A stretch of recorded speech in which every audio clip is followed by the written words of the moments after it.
Welcome back. Prime Minister Mark Carney is in Europe meeting with leaders ahead of signing a security pact with the EU. The timing, of course, comes as tension ramps up in the Middle East after the U.S. bombing of Iran. Of course, a retaliation today of Iran sending missiles into Qatar. Joining us to talk about all of this, Robert Huish in the Department of International Development Studies at Dalhousie University. I want to ask you about the Prime Minister's trip here in a minute, but we should talk about what's going on at the Middle East this hour. This looks like a classic retaliation. It was even signaled by Iran.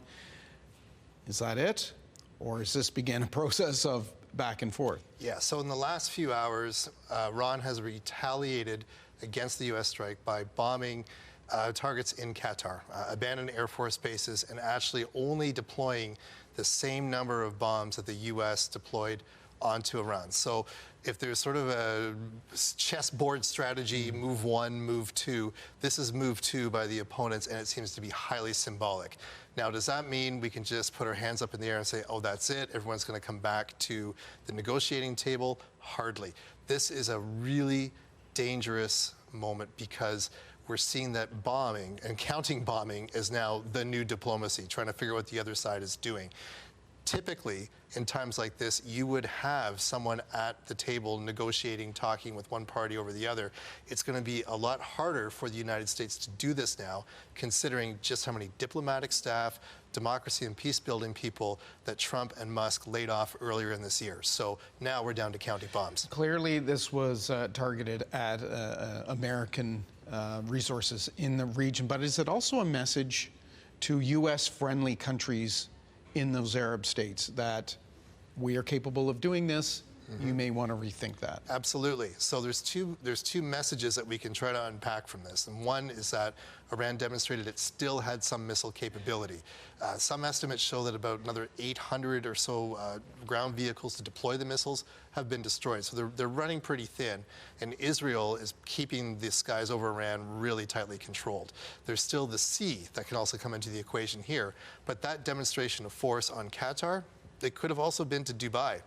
It could have been anywhere, or Bahrain, or anywhere where there are U.S. interests in the region, because the Islamic Revolutionary Guard was very clear. They said if there's American interest in the region, they're now fair game. We did see something like this play out a few years ago, right? When a key member of the Revolutionary Guard was killed by the U.S. That's right. There were some bases attacked in Iraq. That was it. Cooler heads prevailed. Different president at the time, and it was, again, more power to diplomacy at this moment. Right now, we're seeing if this is the move two in this equation, the question then is was that operation necessary for the United States to do?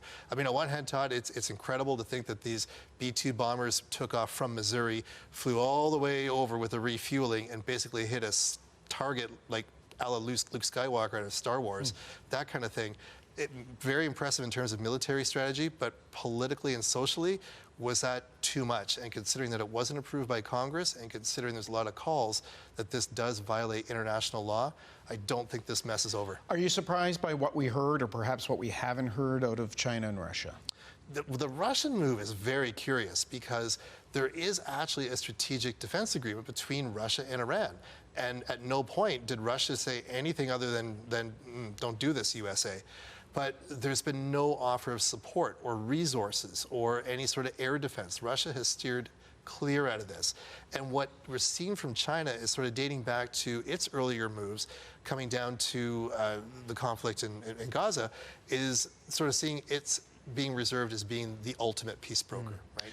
Having that ability to be the negotiator if that time ever comes. All of this is happening. Set against this is Mark Carney in Europe preparing to sign a deal with the EU to draw us closer in a security pact with Europe.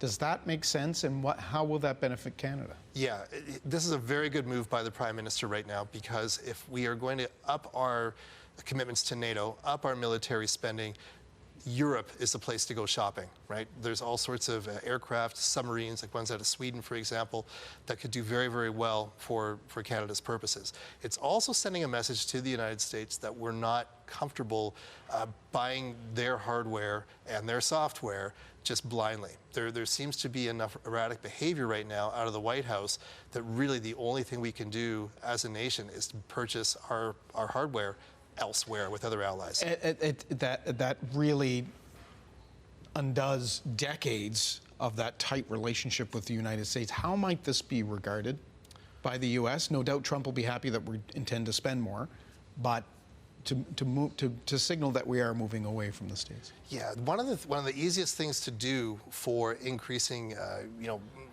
economic contribution to a partner country like the U.S. would be to buy military hardware. Seeing that maybe we're upping our NATO commitment, but those dollars aren't going to the U.S., again, in this language of tariffs and very flippant behavior one way or the other, I don't think that conversation's over yet between Mr. Carney and Mr. Trump. So at the end of the day, with both conflicts, these conversations are nowhere near done. Lots to talk about. We certainly appreciate you coming in to help us make sense of this, Robert Huish. Thank you very much, as always. Thank you, Todd. Good to see you. We will take a break. We'll be back. We've got lots more on your show tonight. Don't go away.